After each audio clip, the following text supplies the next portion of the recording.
Hello friends, very welcome to all of you. इस video के अंदर मैं आपको बताने जा रहा हूँ फॉर्म रिलेटेड कुछ और इम्पॉर्टेंट इवेंट्स। ओके, अभी उन इवेंट्स का नाम मैं आपको बताता हूँ। देखो आपके दिमाग में क्या आता है। उन इवेंट्स के नाम कुछ ऐसे हैं: on focus, on blur and on change. ठीक है, अभी ऑन चेंज 2 मिनट साइड में रखते हैं। अभी आप सोच के देखो कि आपके दिमाग में क्या आता है जब मैं इन दो वर्ड्स का इस्तेमाल करता हूँ, on focus and on blur.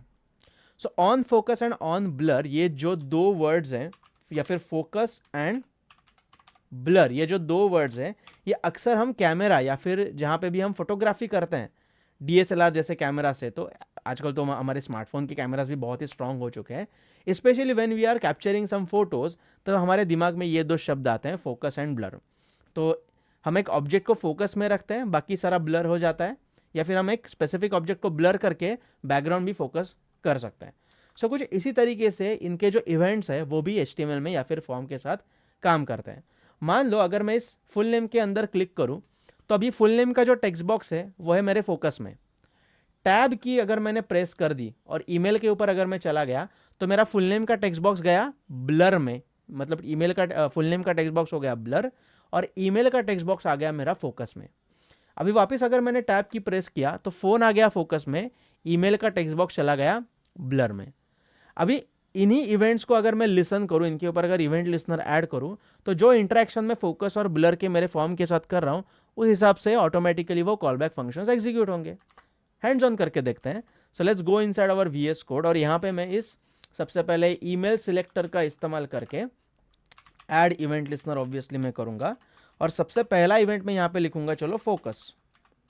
एक कॉल बैक फंक्शन हम ऐड कर लेते हैं यहाँ पे, और यहाँ पे मैं सिंपल एक कंसोल लॉग का स्टेटमेंट लिखता हूँ, और उसके अंदर डालते हैं ईमेल इज, और email text box is focused. Correct. अब वापस अगर मैं मेरे ब्राउजर के अंदर चला जाऊं और यहाँ पे मैं ईमेल के ऊपर क्लिक करूं, तो यहाँ पे प्रिंट होगा email text box is focused. ठीक है। अभी इसी स्पेसिफिक कोड को मैं कॉपी और पेस्ट करता हूं यहाँ पे, और इस बार मैं यहाँ पे लिखूंगा ब्लर, और यहाँ पे मैं लिखता हूँ blurred, email text box is blurred.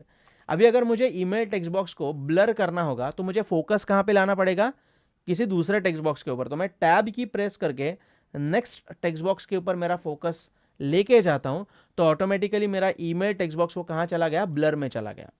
कुछ इस तरीके से ये जो इवेंट्स है वो काम करते हैं। और इन दो इवेंट्स के अलावा मैंने आपको एक और इवेंट दिखाया था, उसका नाम था चेंज। तो फिर एक बार मैं सेम पीस ऑफ कोड को यहाँ पे कॉपी पेस्ट करूंगा, और यहाँ पे लिखूंगा चेंज। इज इट चेंज और is it changed? I guess past tense नहीं होगा, फिर भी एक बार मैं कंफर्म करता हूँ। या it is change, not changed. Email text box is changed, ऐसा मैं यहाँ पे कंसोल लॉक करता हूँ। अभी अगर मैं ईमेल के ऊपर क्लिक करूँ तो यहाँ पे फोकस आ जाएगा, टैब करूँ तो ब्लर आ जाएगा। नाउ द क्वेश्चन इज कि ऑन चेंज इवेंट जो हमने यहाँ पे तीसरा इवेंट यहाँ पे इंप्लीमेंट किया है, ये इवेंट कब ट्रिगर होने वाला है? ध्यान से ऑब्जर्व करो, मैं आपको ये इवेंट ट्रिगर या फिर इन्वोक करके दिखाता हूँ। ईमेल के ऊपर क्लिक किया, फोकस हो गया, टैप किया, ब्लर हो गया, वापस ईमेल के ऊपर क्लिक किया, फोकस हो गया। अभी यहाँ पे मैं कुछ वैल्यू डालता हूँ और टैब की प्रेस करता हूँ।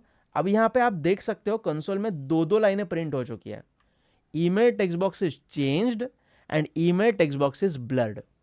इसका मतलब क्या? इसका मतलब यह है कि अगर मैं इस ईमेल के टेक्स्ट बॉक्स को ब्लैंक रख के अगर मैं किसी दूसरे या फिर नेक्स्ट टेक्स्ट बॉक्स के ऊपर मेरा फोकस लेके जाऊं, तो ईमेल का सिर्फ ब्लर इवेंट इन्वोक होता है। और अगर मैं इसके अंदर कुछ वैल्यू डाल के टैब प्रेस करता हूं, तो सिर्फ ब्लर नहीं बल्कि चेंज इवेंट भी ट्रिगर होता है। अभी इन सारे इवेंट्स का इस्तेमाल करके हम क्या कर सकते हैं, हम फॉर्म वैलिडेशंस को और रोबस्ट कर सकते हैं। Isn't it so for example, अगर मैं इस ईमेल टेक्स्ट बॉक्स के अंदर हूं और अगर मैं टैब की प्रेस करता हूं, ओके, और यहां पे अगर ब्लर इवेंट जो है मेरा वो अगर ट्रिगर हो जाता है, इसका मतलब मैंने जो इसके दो प्रोबेबिलिटीज है, या तो मैंने टेक्स्ट बॉक्स के अंदर वैल्यू डाली है या फिर वैल्यू नहीं डाली, बिकॉज दोनों ही केसेस में अगर मेरा फोकस ईमेल से हट जाता है तो ब्लर इवेंट ट्रिगर होना ही होना है। तो यहाँ पे मैं चेक कर सकता हूँ, ऑब्वियसली मेरा जो ई नाम का जो इवेंट ऑब्जेक्ट है उसके सहारे मैं चेक करूंगा if e dot target dot value dot length, okay, is equal to 0, तो यहाँ पे मैं एक कंसोल लॉग के ऊपर या फिर एक अलर्ट बॉक्स प्रिंट कर दूंगा, email cannot be blank. Okay, let's see whether it works. अगर मैं ईमेल के ऊपर फोकस लाऊं और टैब प्रेस करूं तो यहाँ पे अलर्ट बॉक्स आ गया, ईमेल कैनॉट बी ब्लैंक, क्योंकि उसे मैंने ब्लैंक छोड़ा था। ओके, सो कुछ इस तरीके से वैलिडेशंस परफॉर्म करने के लिए हम इन फोकस, ब्लर और चेंज इवेंट का इस्तेमाल कर सकते हैं। चेंज इवेंट में हम क्या कर सकते हैं, ई ऑब्जेक्ट के सहारे, जो while the event is while the text box, क्या बोलते हैं उसको, टेक्स्ट बॉक्स के ऊपर का फोकस जब हट रहा है और चेंज इवेंट ट्रिगर हो रहा है। रिमेंबर कि जब एक टेक्स्ट बॉक्स के ऊपर का फोकस हटता है तो ब्लर और चेंज दोनों ही इवेंट ट्रिगर हो सकते हैं। कब? जब टेक्स्ट बॉक्स के अंदर हमने कुछ वैल्यू डाली हो तो ब्लर भी हो जाएगा टेक्स्ट बॉक्स, ऑब्वियसली उसके ऊपर का फोकस हट रहा है। लेकिन जब फोकस हट रहा है तब उसके अंदर कुछ वैल्यू थी, मतलब एग्जिस्टिंग वैल्यू चेंज हुई थी, तो चेंज इवेंट भी मेरा ट्रिगर हो जाएगा। तो यहाँ पे भी मैं बेसिक सा मेरा जो ईमेल वैलिडेशन है वो यहाँ पे परफॉर्म कर सकता हूँ। सो मैंने शायद यहाँ पे की अप इवेंट के अंदर ईमेल वैलिडेशन का कोड जो है वो लिख के रखा है। So let me just copy and paste that same code inside this change event also. और यहाँ पे अभी मैं रिफ्रेश करके टैब की अगर मैं प्रेस करूँ, टैब की प्रेस करने के बाद भी इनवैलिड ईमेल यहाँ पे आ जाता है। So this is how we can use this events. अभी यहाँ पे बहुत सारा डेकोरेशन हम कर सकते हैं, जैसे कि ईमेल के टेक्स्ट बॉक्स के नीचे एक रेड मार्क में कुछ टेक्स्ट दिखाना, या फिर उसकी बॉर्डर का कलर चेंज कर देना हाईलाइट करने के लिए कि ये रेड बॉर्डर वाला जो टेक्स्ट बॉक्स है मतलब यहाँ पे कुछ तो रॉन्ग है। ये सारी चीज़ें हम जो मिनी प्रोजेक्ट बनाने वाला है उस वक्त हम करेंगे। फिलहाल इस वीडियो में इतना ही। यहाँ पे हमने शायद एक बार मैं चेक करता हूँ, लगभग मेरे हिसाब से तो सारे जो इंपॉर्टेंट इवेंट्स है, माउस इवेंट्स हमने कवर किए।